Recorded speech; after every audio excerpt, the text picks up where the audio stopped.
watching Reality Check. Tonight, a closer look at the Gujarat model, a concept which has once again come under examination during these Gujarat elections.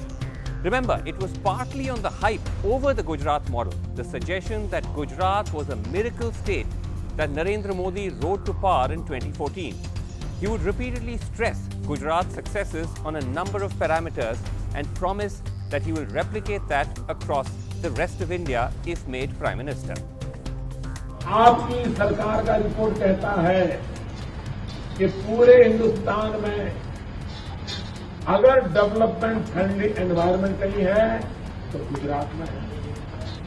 आपकी सरकार का report कहता है कि जमीन के संबंध में गुजरात की जो पॉलिसी है वो सबसे सरल है। ये पॉलिसी किसी का भी अन्याय करने वाली नहीं है। Now in this election, the BJP and Mr. Modi himself have not talked up the Gujarat model to the same extent. Instead, it's the concept of Vikas, whether the BJP has been able to deliver it or not, which has become a much contested theme. So, we've chosen to take a closer look at whether there was the Gujarat model to begin with. In other words, did Gujarat, under Mr. Modi's watch, become India's best performing state? The story that emerges is complex and throws up a contrast depending on which parameters you look at, whether social or economic. Let's start with social indicators first to see where Gujarat ranks compared to other Indian states and how that ranking has changed during the Modi years. The source of all of our data is the RBI, and the time period is 2001 to 2011, which broadly covers most of Mr. Modi's 2 terms. In his 3rd term, remember, he was only Chief Minister for just 2 years before moving to Delhi as PM. We've excluded union territories from the list, so these are largely the major states. Let's begin with sex ratio. Now, Gujarat was always a poor performer, ranking 18 in 2001. In 2011, it slides further below to 21, even lower than states like Chhattisgarh and Madhya Pradesh. In literacy, Gujarat is bang in the middle of the table at 10. By 2011, it actually slips to 11. In life expectancy, Gujarat was ranked halfway in the table of states, again at number 10, in the period 2000 to 2004, and remained at 10 after 10 years. So it stagnated in that period. Looking at the poverty rate, Gujarat was ranked 13th in 2001, and according to the data that we looked at, it remained the same in 2011. And finally, in infant mortality, Gujarat was fairly low on the table, ranking 17th in 2001, and it stagnated there in 2011. But let's now look at the economic data, where, as I said, the picture changes, starting with GDP, using the slightly technical sounding index of calculating GDP, which is the per capita domestic product of the state net, that is before taxes. Here, Gujarat ranked 8 in 2001, just at the start of the Modi term, and it moves up to number 6 by the end or towards the end of the Modi era. When it comes to agriculture as share of GDP, Gujarat does even better under the Modi years, moving from number 12 to number 3, just below UP and Maharashtra. When it comes to the number of factories, Gujarat was at the top 3 in 2001, and it slips just by 1 point by 2011, but is still very much in the top 5. Access to power per capita or per person is another area where Gujarat traditionally has been a high performer, at number 3 in 2001, and slips again in 2011, but still stays in the top 5. And when it comes to FDI, foreign direct investment, we found comparative data only starting at 2008, at which point Gujarat is already at number 2 in India, just below Maharashtra, dropping somewhat by 2011 to number 5, but still very much in the top 5. And finally, when it comes to roads, that's the only area where Gujarat appears to have slipped. Roads per capita or per person, Gujarat is at number 15 in 2001, and it falls to number 23 in 2011. But overall, though, this is the paradox of a state that seems to perform poorly when it comes to social indicators, but does much better when it comes to hard economic indicators. All right, joining us tonight on the debate, we have with us Shaina NC, spokesperson of the BJP, joining us from Ground Zero in Ahmedabad. Zafar Sareshwala, Chancellor of the Maulana Azad National University, joining us from Mumbai, someone who's been a very vocal Narendra Modi supporter. Sanjay Jha, spokesperson of the Congress, joining us. And also joining us from London is Maitrish Ghatak, Professor of Economics at the London School of Economics.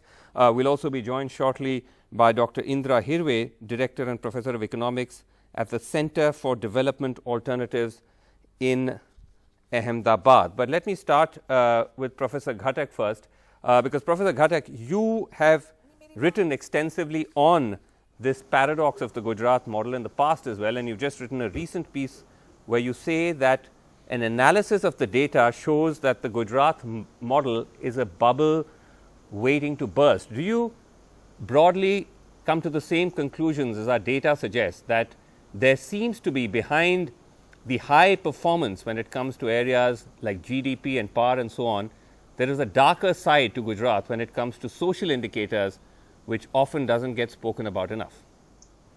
I agree. I think that if you, the analogy I used in a recent piece, it's like the lamp and the darkness under the lamp. So I think you're exactly right that in growth rates, as well as level of state domestic per capita income and infrastructure measures, Gujarat has done very well, and its ranked has been consistently high. And yet in the social indicators, you can look at all the indices that you mentioned, but you can also look at more. And this RBI collection is actually quite useful to look at all of them in the same place. So there is that basic discrepancy. So if you look at just this economic indicators, Gujarat looks like a leading state. Right. And the Gujarat model makes sense. If you look at the social indicators, it's a below average state, depending on which. And why do you think that is? Because the conventional wisdom is that the rising tide should lift all boats. So if it's doing well on the economic indicators, if investment is coming in, if it's growing at a fairly healthy pace, then that should actually help subsidize social schemes, the safety net. I think the reason is if you really want to get to the bottom of it, in a recent piece where I looked at the numbers even from the early 90s carefully, when India started taking off, after the reforms and so on. Right. Interestingly, this basic picture was the same there. Right after liberalization, Gujarat's growth rate was one of the highest. Even at that time, in terms of per capita state income, it was one of the top states, and the infrastructure measures were good.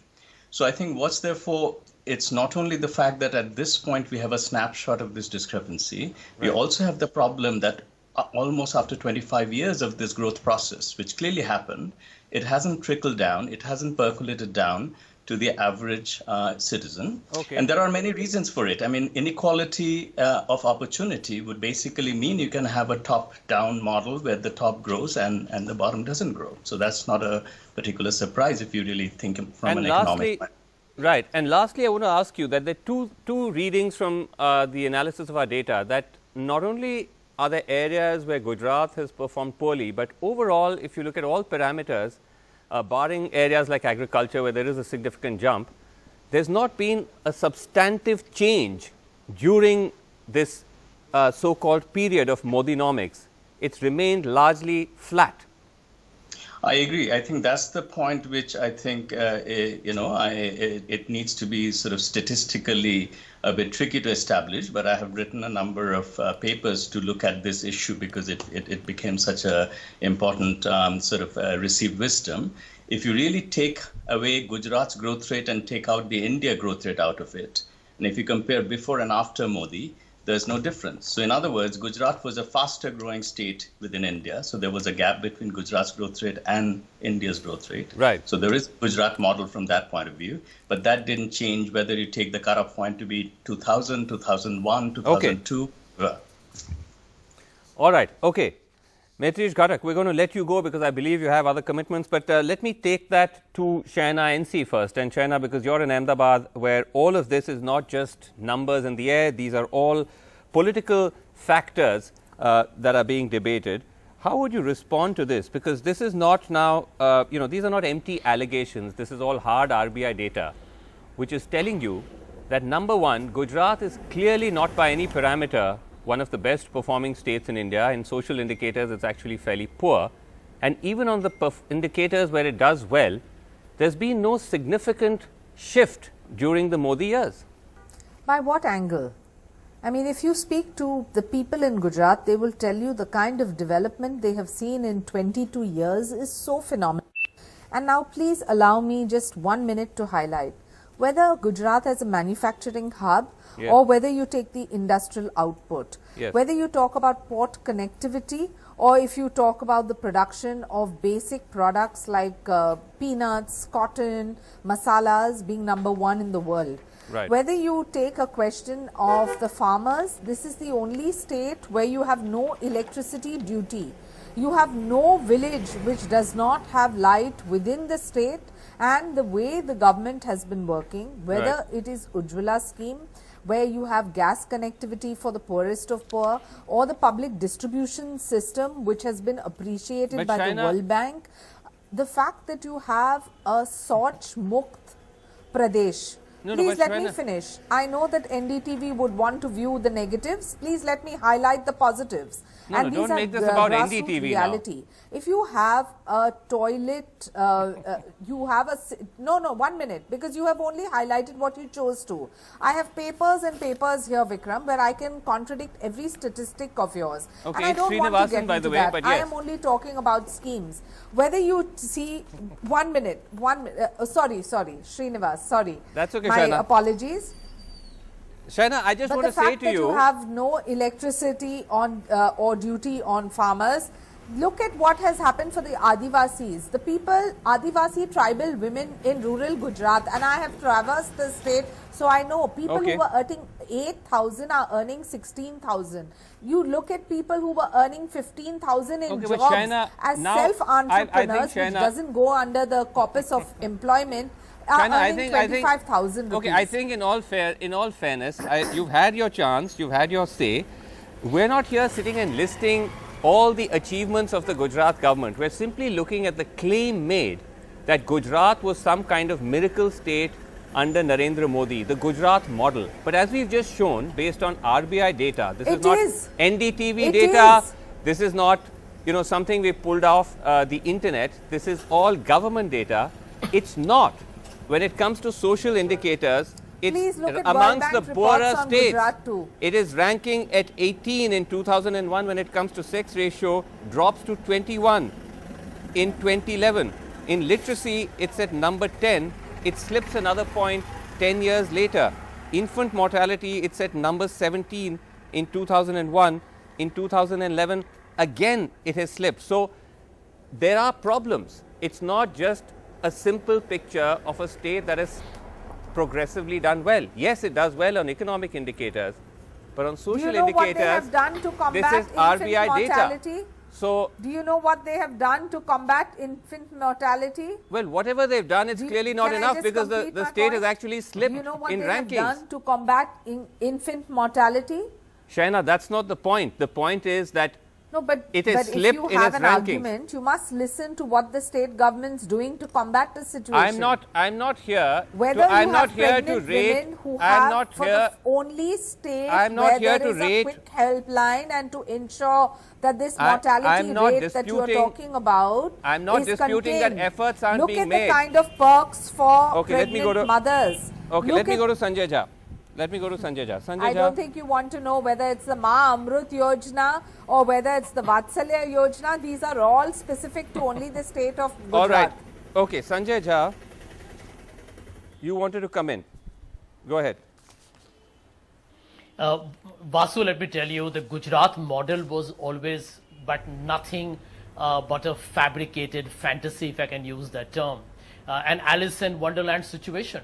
Let me add to the point that you have already highlighted, and that's hard RBI data. And the BJP should stop being, I did not interrupt you, madam. I did not interrupt you. So you should be feeling more secure. I don't know why you're interrupting me when I'm about to just make my couple of points. But don't use terms like Alice in Wonderland because it is Alice in Wonderland. Well, you stop telling me, you stop telling us what to say. I mean, we are still a democracy, madam. Unfortunately for you, at least, I believe it's a democracy yet. But Vasu, let me answer you. I mean, I don't care what she feels here at the moment.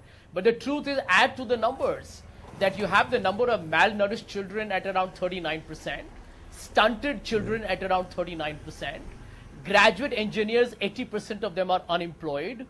Unemployment rate in Gujarat is at 6.8%, far above the national average.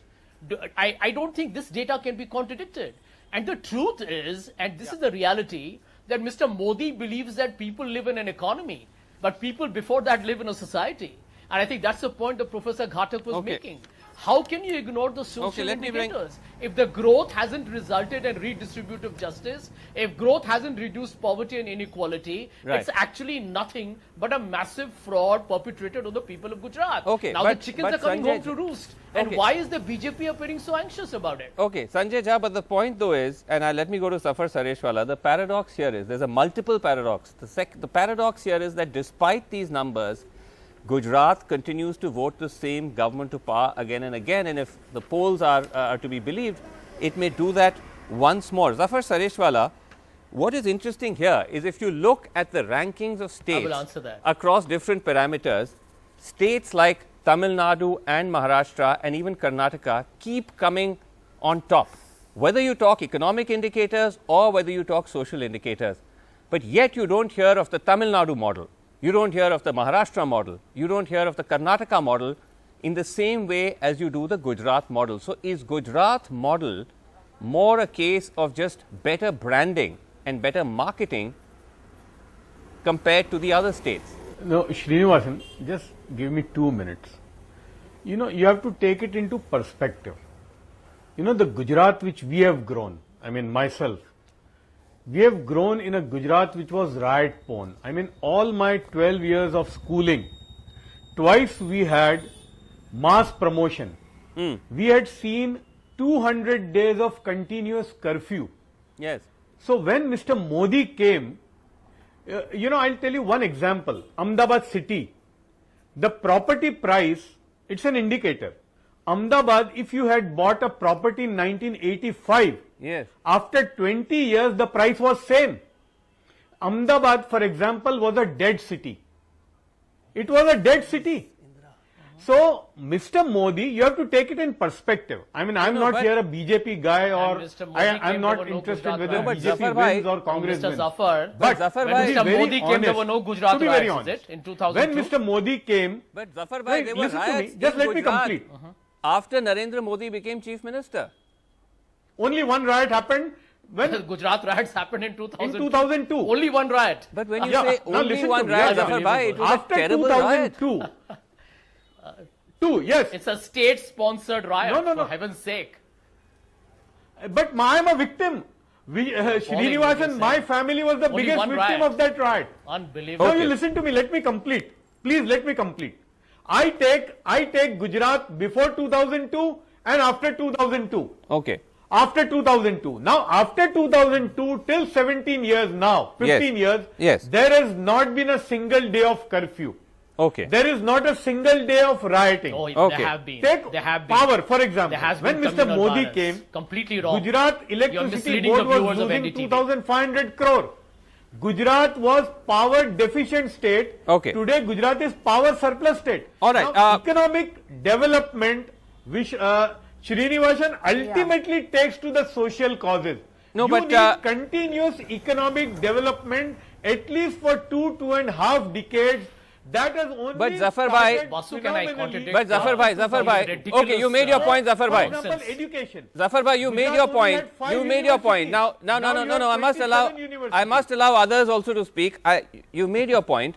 I mean, listen. No one here is disputing the fact that there's not been progress or change during the Modi era. The point is that has Gujarat been a miracle state? Has it been extraordinarily better performer compared to other states? As we just showed you, the data doesn't suggest that. When you talk of property prices are going up all over India. Is there anything to suggest that there's been some dramatic surge which has pushed Gujarat ahead of other states? That's the question which, as I said, from our data is not backed by the facts. We're running out of time. I have Dr. Indra Hirve, who's joined us like I said, from the Center for Development Alternatives. Indra Hirve, thanks for joining us. If you had a chance to listen to at least some part of the debate or some part of our data, is that broadly what you found as well from your vantage, that there's this odd disconnect between Gujarat doing fairly well on the economic front, but when it comes to social indicators, there's still a long way to go? I wouldn't even say that Gujarat is doing well economically, because the growth is there, but at the cost of all developmental goals. You know, for example, education is suffering, health is suffering, human development is suffering, employment is suffering, and also environmental sustainability is suffering. So if there is only growth of economy through, let me explain that there are three main reasons why growth is taking place in Gujarat. The first is that infrastructure development, roads, particularly electricity, but this is addressed primarily to corporate sector. Right. Second reason is an aggressive governance, again addressed to corporate sector. It is not something which is for the masses as such. And the third, which is more important, is incentives provided to the corporate sector, who came to Gujarat to invest and raise the rate of growth. But this rate of growth is highly capital intensive, and it hasn't generated employment enough. And even if the employment is there, which shows in workforce participation, what is happening is that the quality of employment is extremely poor. 6.8% workers are formal. Okay. While in other states, it's much more than that. Formality is declining, and what is happening is that we have, in spite of high growth, 40% of poverty according to the UNDP norms, and 42% of poverty according to the World Bank norms. Okay, let me take that to Shaina. That Shaina, is the point that the growth model in Gujarat has been much more targeted towards the corporate sector, much more towards industrialists, and the bottom half has got left behind? Not at all. I refute this allegation totally, or rather I refute the previous panelist's opinion. And I want to say, now you take an example as the Adivasi Yuva Yojana. Now, if you were to even look at the statistics in the past and what they are in the present, you would realize that the tribal sector is the most benefited in Gujarat as opposed to any state. Right. And ironically, the fisher community within the tribals. Right. Now, you look at how does one determine whether a state is on the right path or not? Isn't it education by looking as at a parameter? RBI data. During the Congress, you had the school dropout rate at 36.93%. Currently, it's at 1.54%. If you look at higher education, from 51%, it's down to 6%. We are out of. Okay. If you look at the amount of schools during Vasu, their time, quick they point, had please. in all their years. Okay, Shaina, so you're saying that it's not just a. Okay, fair enough. 58,000. All right, Shaina, so you're saying it's not just. Isn't this for the poorest of poor? Okay, let me take that to Sanjay Jha. For a segment of society that you are choosing to consider as corporate. Okay, let me take that to Sanjay Jha. I just want to make 2-3 points. Shaina, you made your point. I'm out of time. I need to get a last quick word in. You look at the empowerment Sanjay Jha, for the at the end of the day, all this is academic, some would say, because politically the BJP continues to dominate. You can squabble over whether the Gujarat model is real or not, but at the end of the day, the voter has the last word, and they still seem to be buying it. Vasu, let me tell you, I think ground reality is now fundamentally different. Right. You know, one of the words, since we are talking of development of Gujarat under Mr. Narendra Modi, the BJP is panicked because the most popular folklore in Gujarat today is Vikas Gando Thayo Che, where people are now talking about the fact that where was this elusive, this mirage, this dream that Mr. Modi created, because the economic fundamentals on the ground are totally out of sync with what the government has been claiming. So the reality is that in 2014, Mr. Modi made the world believe that pigs can fly, but end of day today people have recognized that the Gujarat model was nothing but a mythical, fictitious tale, and today I think the data is establishing that reality. Okay, we're out of time. We're out of time. We'll have to see whether people actually believe what you're saying, or will they continue to back the BJP. We'll have an answer to that in just about a month's time, but we'll continue to track the story. Thank you all so much for joining us. That's it on Reality Check. Thanks for watching. Good night.